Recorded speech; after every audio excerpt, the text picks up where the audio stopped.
Marcus brought back a 30-year-old spoiled brat from overseas, who wore a tutu dress every day, calling herself baby. She even mocked a client's flatulence, yelling, "Your farts are so loud, old man." She infuriated clients to the point of hospitalization and once set her office on fire, claiming it was just innocent childish talk. Yet, he doted on her, even peeling crawfish for her by hand and ordering her chicken tenders and a giant ice cream sundae at business dinners. At that moment, I decided to divorce him. On's first day as a sales supervisor, she descended upon the company in a tutu dress, with a bow in her hair, introducing herself in a cutesy voice. "Hi everyone, my name is Daisy. You can all call Daisy, M-E-E-M-E-E, from now on, M-E-E-M-E-E-M-E-E tilde." Some colleagues, jaws dropped in disbelief, while others were red-faced, trying to stifle their laughter. A colleague sent me a private message, complaining about her. "She's such a spoiled brat, isn't she?" After started, Marcus called me into his office. "Grace," he said, "Daisy and I grew up together, she's my childhood sweetheart. She just returned from overseas, so please take good care of her. She's very capable and will surely bring in big clients for the company." Marcus was a trust fund kid. After got older, the family factory was handed over to us, and we'd managed it quite well over the past few years. Since said Daisy could bring in big clients for the company, I agreed to look after her. But as soon as I left Marcus' office, I heard Daisy prying into a colleague's private life. "Hey, how old are you? Are you married? Otherwise, Daisy can introduce you to a girlfriend." I was speechless. Who acts so nosy on their very first day? Besides, Mark, the little brother she was referring to, was already 35, and his son was in middle school. Everyone knew he'd recently gotten divorced, and during conversations, we implicitly avoided topics about marital status. Daisy asked him if he was married. How was he supposed to answer that? Was he supposed to expose his pain, and say he was divorced? Wasn't she just twisting the knife? The colleague was red-faced with anger from her questioning, but Daisy was still giggling. "Mark, don't be shy. Just tell Daisy." Unable to listen any longer, I stepped forward and interrupted. "Daisy, this is a company. Don't do anything unrelated to work." Daisy pointed at herself with an innocent expression, widening her eyes and blinking. "Director, I was just trying to bond with my colleagues. Are you interrupting me like this because you are targeting me? I was parachuted in as supervisor, so you are probably resentful, which is why you criticize everything I do. Let me tell you, Daisy accepts guidance, but not constant nitpicking." Daisy dropped that line, pushed me aside, and ran out. I chased after her, watching helplessly as she sprinted down the hallway, nearly knocking over clients I'd invited. I quickly stepped forward to apologize to the clients, who were so angry they started cursing. "How can your company's employees be so rude?" She nearly knocked me over and then had the nerve to say I wasn't watching where I was going. It took a lot of coaxing to calm the client down. At that moment, I couldn't help but wonder if Daisy, acting like this, was truly the right person to land big clients, despite what Marcus said. But before I could question Marcus about Daisy, Daisy had already gone to Marcus to complain about me. In his office, Marcus looked at me with an uncharacteristically sharp gaze, his voice filled with strong reproach. "Grace," he said, "Daisy has called me Marcus since she was little. She's a sweet girl I watched grow up, naive and innocent. Have you considered how much you hurt her by humiliating her in public?" In our 5 years of marriage, Marcus had never once gotten angry with me. Our marital relationship had always been good. I never imagined he'd hold such resentment towards me, all because of Daisy. I got angry, slapped the table, and glared back fiercely. "Marcus, Mark just got divorced, and you think that little girl should go around asking if he's married, twisting the knife. Wasn't I right to interrupt her?" Marcus froze, seemingly surprised by the situation and my strong reaction. He took my hand, his voice soft. "All right, Grace, don't get upset. I misunderstood you."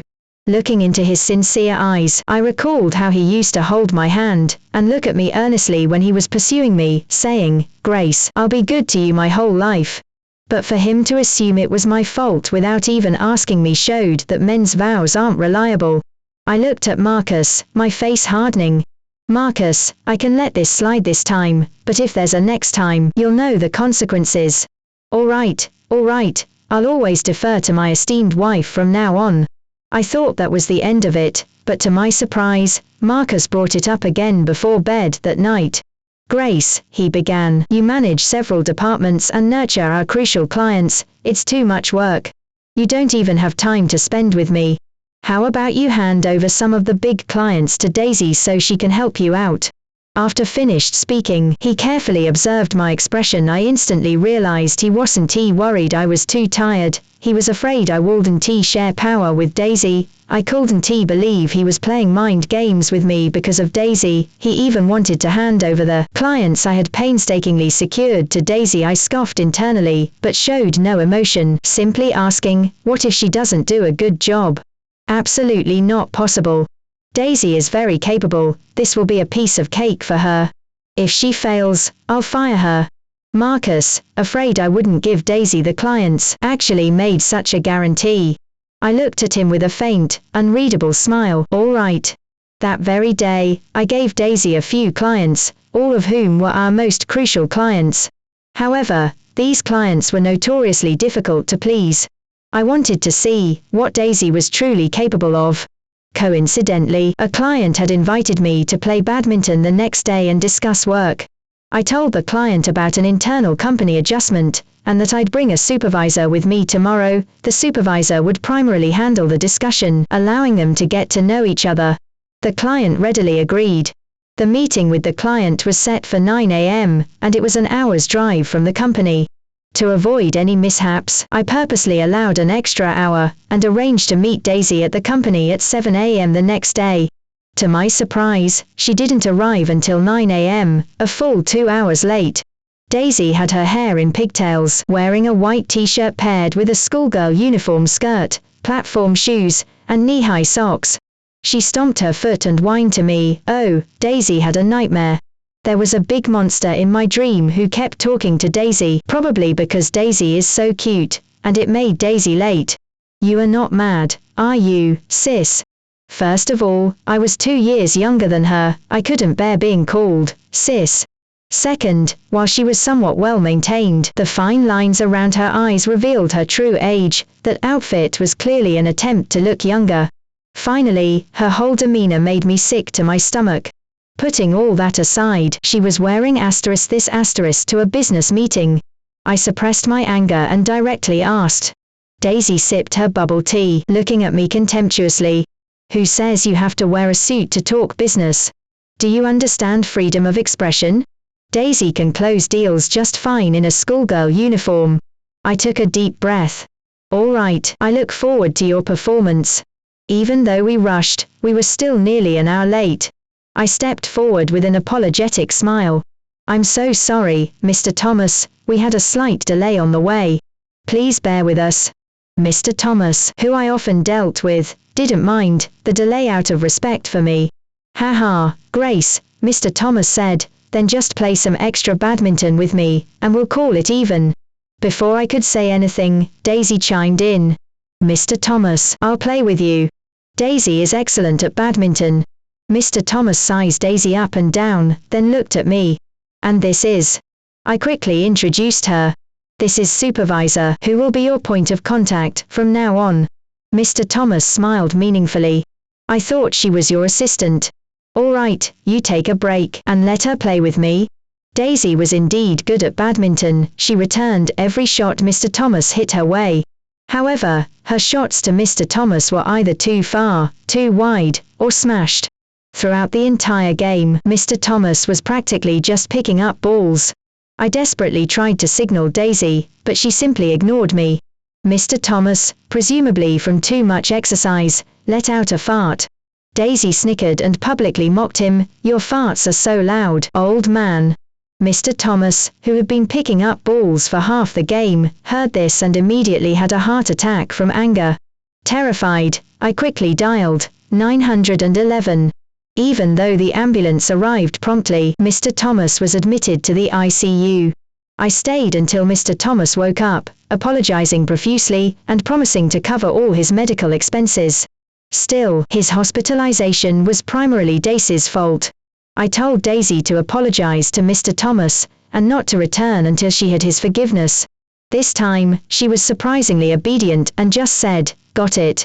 To my surprise, half a month later, Mr. Thomas' assistant called me to say they were cancelling all future collaborations. Before I could even react, he hung up.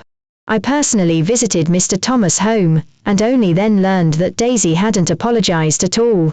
When Thomas' assistant called her, she haughtily said, "I see our company manufactures 80% of your annual goods. If it weren't for us, you'd starve, so Daisy will not apologize. Does she have a brain tumor or something? A few years ago, if Mr. Thomas hadn't given us orders, our factory would have gone bankrupt long ago. How could she be so audacious? She's made such a huge mess, let's see how she handles this." I opened Marcus' office door, only to see him wiping Daisy's tears, while she sat on his lap. Blood rushed to my head. I demanded in a cold voice, "Marcus, as a married man, what exactly is going on here?" Marcus' eyes showed a hint of panic. "Grace, don't be angry. Daisy was crying, and I was just comforting her." "Exactly. Your mind is so dirty. Marcus always comforted Daisy like this when we were kids."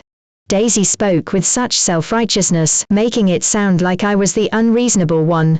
"Fine, fine. Then let's not discuss private matters, let's talk business first." Suppressing my disgust, I told him about Daisy offending the client, and the client's decision to cancel our collaboration. "Marcus, you told me before that if Daisy didn't perform well, you'd fire her. Now, fire her." I truly couldn't stand Daisy for another second. "Marcus," she whined, "it was just innocent childish talk. And that bad man called Daisy, sis assistant. He disrespected Daisy, so Daisy just played a trick on him.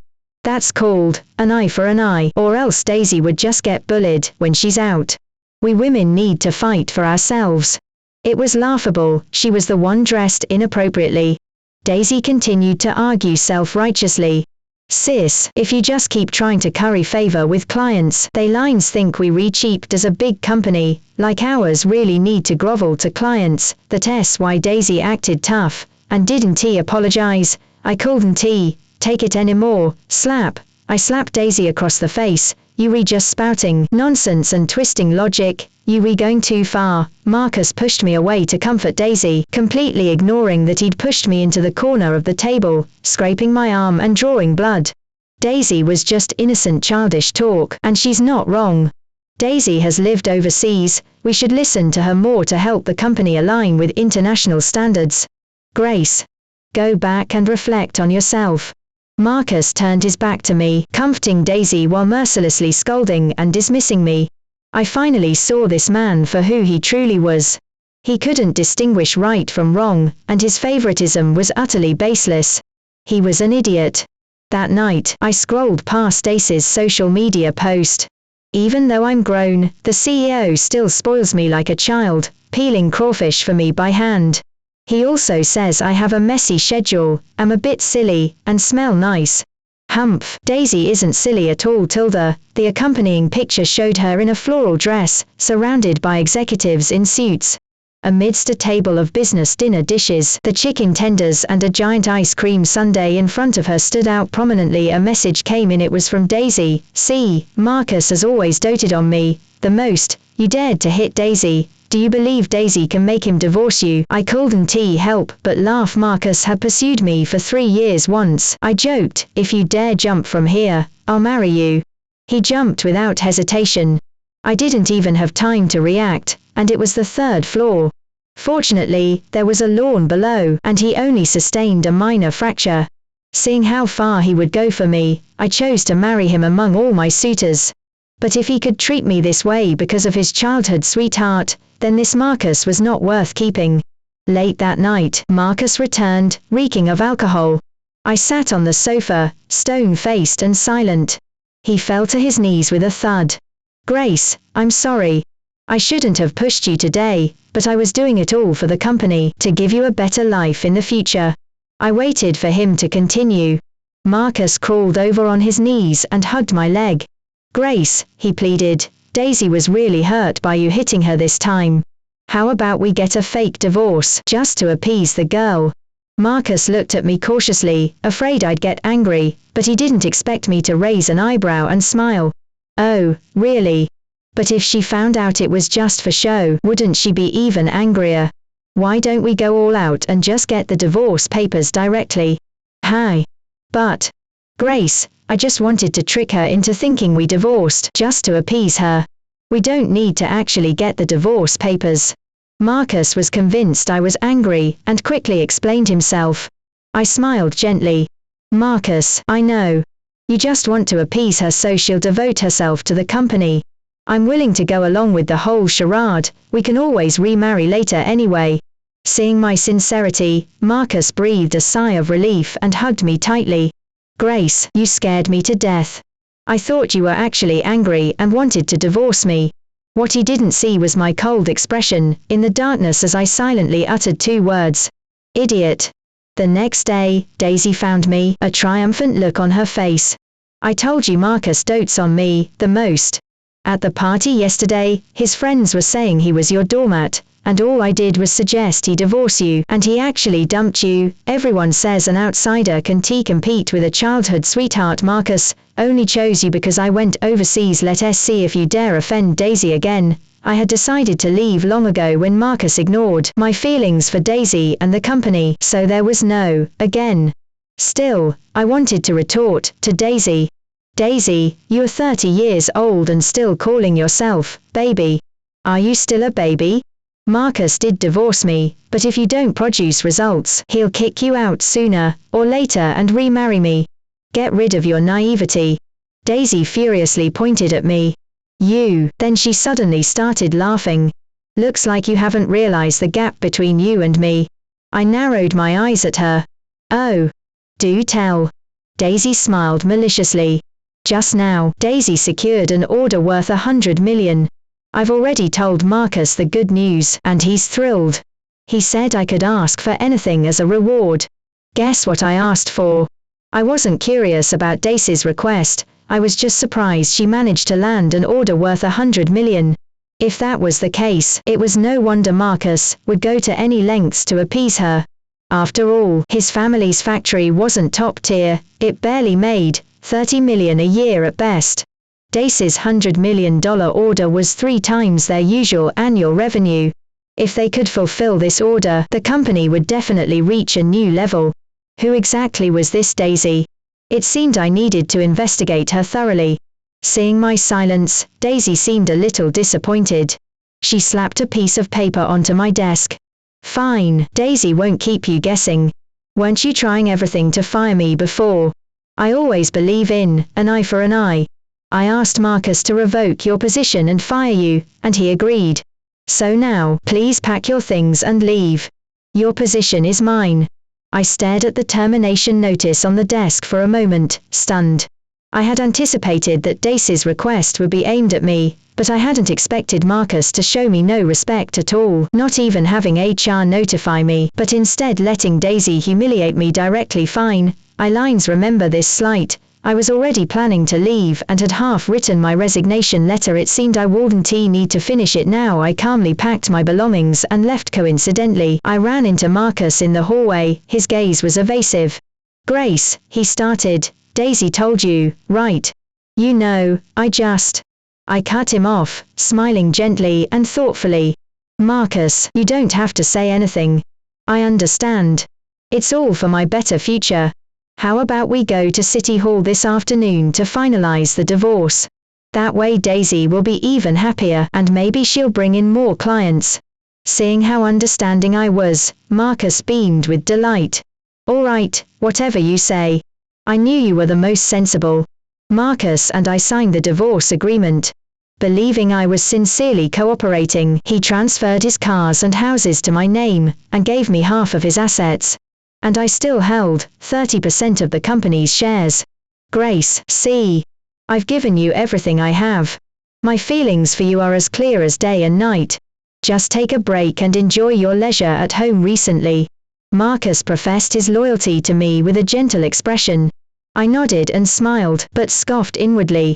That manipulative man, always wanting everything, thinking he had everyone under his thumb. Once I get those divorce papers, everything will be out of his control. Because I had already found out Daisy's background. I asked a friend living overseas to look into Daisy. My friend said Daisy had been married overseas and later divorced. She had no real marketable skills, simply drifted among many men, a typical kept woman. I also found out the details of the order she secured this time. The client was indeed a big shot and very lustful. But according to my investigation, this company's orders have been handled by a major factory in the industry for 10 years. Marcus' factory was simply incomparable to the major manufacturer the client usually worked with.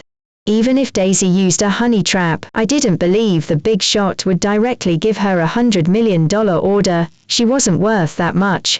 So there had to be something fishy about this big order. I would just wait and watch the show. That night, while I was supposedly asleep, Marcus went to his study to make a call. I'm a light sleeper, so I immediately woke up and crept to the door to listen to his conversation. Mr. Zhao is still the best. I can't believe Grace and Mr. Zhao have completely switched places. Before, Mr. Zhao was like Grace's doormat, but now Grace is willing to divorce for Mr. Zhao, acting even more like a doormat than he used to. Mr. Zhao really knows how to train women. Marcus gloated. No matter how strong a woman is, once she's married, her husband becomes her whole world. You can kick her out, and she won't leave. Besides, she's not fresh out of college anymore, she's almost 30. Who else would want her? She'd have no choice but to cling to me. I stopped listening after that. I had always thought Marcus was a gentle and considerate man, but after Daisy appeared, I discovered the rottenness deep within him. In that sense, I should actually thank Daisy. Because I had been acting docile and gentle during this time, I successfully lulled Marcus into a false sense of security. He was so confident that I couldn't leave him that after the 1-month cooling off period, I smoothly obtained the divorce papers. After watching him leave for work, I turned around, grabbed my pre-packed luggage, and headed to the airport, boarding my pre-booked flight to overseas. When I decided to leave, I had already contacted my best friend, who lived overseas. She said she would pick me up at the airport. But to my surprise, as soon as I got off the plane, I saw Ethan, who had pursued me for 3 years in college. Sarah was supposed to pick you up, Ethan explained, but something urgent came up for her. I'm the only other person she knows well in this country, so she asked me to come get you. Ethan naturally took the suitcase from my hand and put it into the car. After so many years, he seemed unchanged, still exuding an aura of detachment. I thanked him and got into the car. The journey was silent.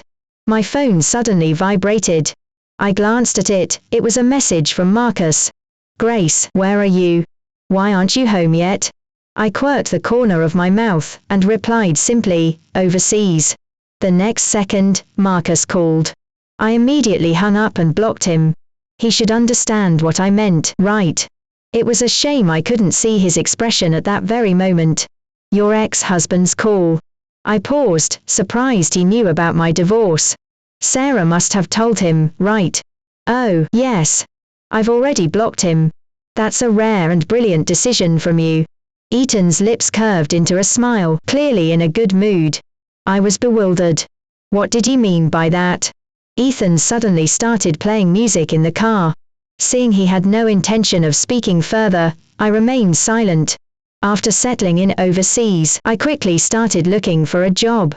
During this time, former colleagues would occasionally contact me, telling me about Daisy's outrageous actions. That's when I learned that for the $100 million order Daisy had secured, not only had she failed to collect any prepayment, but she had also agreed to produce 30% of the goods for the client's inspection first. That was simply ridiculous. Daisy claimed that once the goods were produced, the client would pay 70% if they were satisfied, and they had even signed a contract. Marcus had agreed to such an unreasonable request precisely because of this. I offered no opinion. After all, anyone with eyes could see that the client wasn't genuinely interested in cooperating. We'd just have to see what happened once the goods were produced. I joined a Fortune 500 company, and with my outstanding abilities, I was promoted all the way to manager within 6 months. That day, a former colleague gave me some explosive news.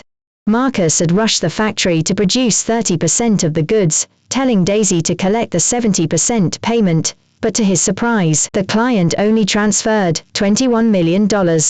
Daisy demanded to know why it wasn't $70 million. The client replied that the contract clearly stated 70% of the goods delivered, not 70% of the total order value. Daisy was dumbfounded. Marcus, to show his trust in her, hadn't even reviewed the contract, letting her handle it. But she hadn't bothered to read it carefully, she only remembered 70%. The worst part was that Daisy, to emphasize how seriously she took this order, had moved her office to the factory. She had even bought a crystal ball, claiming it would bring her good luck. She didn't close the curtains when she left work, and the next morning, she was late again because she overslept. To her dismay, sunlight hit the crystal ball, causing a concentrated light reaction, and her office caught fire. Because she wasn't there, no one discovered it immediately, leading to most of the factory burning down, and nearly all the produced goods being destroyed. The money was collected, but the goods couldn't be delivered. Marcus' hair turned white overnight with worry, while Daisy whined. Daisy never thought this would happen. Marcus faced tens of millions in compensation, yet even so, he didn't blame Daisy, he still believed Daisy would be of great use. But things were clearly not as simple as Marcus thought. He had initially believed that by returning the $21 million, he would only have to cover the cost of materials and labor. That would only be a few million, plus replacing burned-out machinery and repairing the factory building, amounting to at most just over $10 million. He could still manage to scrape that together. However, the client stated that the contract stipulated the factory must produce 100 million in goods and deliver them on time, otherwise the penalty would be 1 billion. Marcus was stunned. 1 billion. He couldn't pay that back even if he sold himself. He frantically searched for contract manufacturers, but all those factories had been bought off by the other party and refused to help. Coincidentally, at that moment, my company wanted to enter the stateside market. My abilities were obvious to them, and I had resources stateside, so they appointed me president of Asia Pacific, in charge of developing the Asia Pacific market. My first thought was Marcus' factory. When he's down, finish him. The day I was returning stateside, Ethan found me at the airport somehow. Seeing his numerous bags, I was surprised. What, are you returning stateside too? During the past 6 months overseas, Ethan, Sarah, and I often met up. Only then did I learn that Ethan still wasn't married. I didn't flatter myself into thinking he was still pining for me. After all, he pursued me for 3 years, and just when I was about to say yes, he left the country without a word and never contacted me again. So, when Marcus jumped from the building for me later, I married him directly. Otherwise, I would have married Ethan. However, with our frequent meetings, my relationship with Ethan had grown more harmonious. We no longer had nothing to say to each other, like when I first arrived. I'm not returning stateside. Wherever you go, I go. Hearing's reply, I raised an eyebrow. On the plane, Ethan explained why he had left without a word back then. My mom went overseas for treatment, he said. Then, one day, we received news that she was critically ill. I rushed overseas to care for her, devoting myself entirely to her, but she still passed away. After handling her funeral, I learned you had already gotten married. At that time, I was heartbroken, so I just stayed overseas. All these years, I couldn't forget you, which is why I never married. I often asked Sarah about you, she only told me because she pitied me. Don't be mad at her. When I heard you were divorcing and coming overseas, I begged her for a long time, before she agreed to let me pick you up. I see. I never imagined Ethan's sudden departure had such a reason. We had painfully missed out on 5 years. After returning stateside, I rested for a day before going to see Marcus. Fearing he would pester me, I immediately stated my identity, explaining that I was only there to discuss business. To my surprise, Marcus immediately stepped forward, trying to hug me. He even said confidently, "Grace, you must have come back to help me, right?" I knew you wouldn't abandon me, I knew you still cared about me.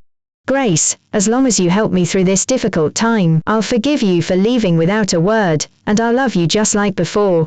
I took a step back, looking at him with scorn. Marcus, we're divorced. Don't call me Grace. Exactly. Grace is my wife now. I gave Ethan a helpless glance. Did he have to declare his claim so eagerly? That guy insisted on coming along, when he heard I was acquiring Marcus' company, afraid I'd be swayed by Marcus again. But we agreed from the start that it was a fake divorce. I even gave you the house, the car, and the shares. Can't you feel my sincerity for you? Marcus' eyes were red-rimmed and his face anxious, as if he'd been gravely wronged. I let out a cold laugh. I've poured my heart and soul into the company all these years, everything I received was what I deserved. And you want this, you want that, but have you ever considered that I, Grace, am not someone you can manipulate at will? Marcus stumbled back 2 steps and collapsed onto the floor. It's all gone, everything's gone. I'm completely finished. I successfully acquired Marcus' company and factory.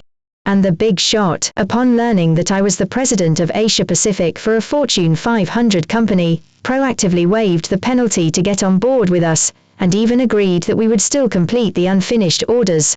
With that, my first step into developing the stateside market was firmly established. As for Daisy, due to her major work blunders, no company would hire her now. She could only circulate among men, becoming a kept woman. She naively thought that ordering a giant ice cream sundae at a big shot's business dinner was a cute and unique gesture, unaware that openly flaunting her cuteness made her nothing more than a dish in the big shot's eyes. Once the big shot had a few bites and found her unappetizing, he wouldn't order her again. After lost everything, he lost his fighting spirit.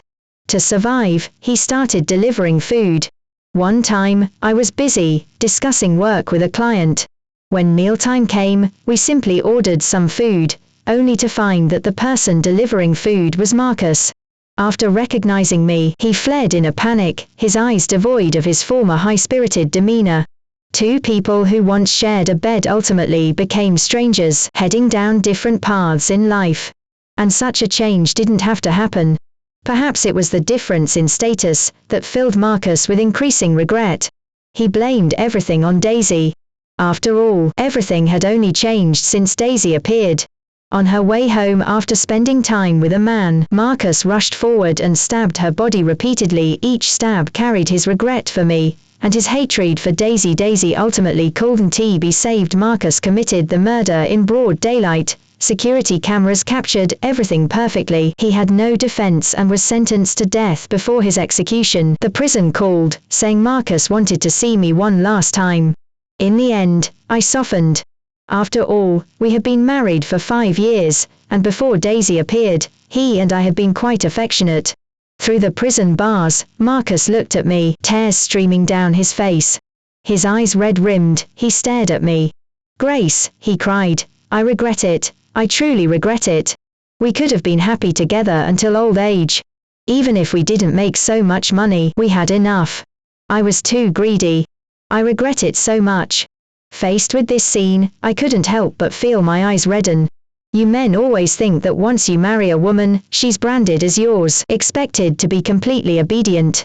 Then you start to reveal your true nature, treating women with disrespect, harshness, or even abuse.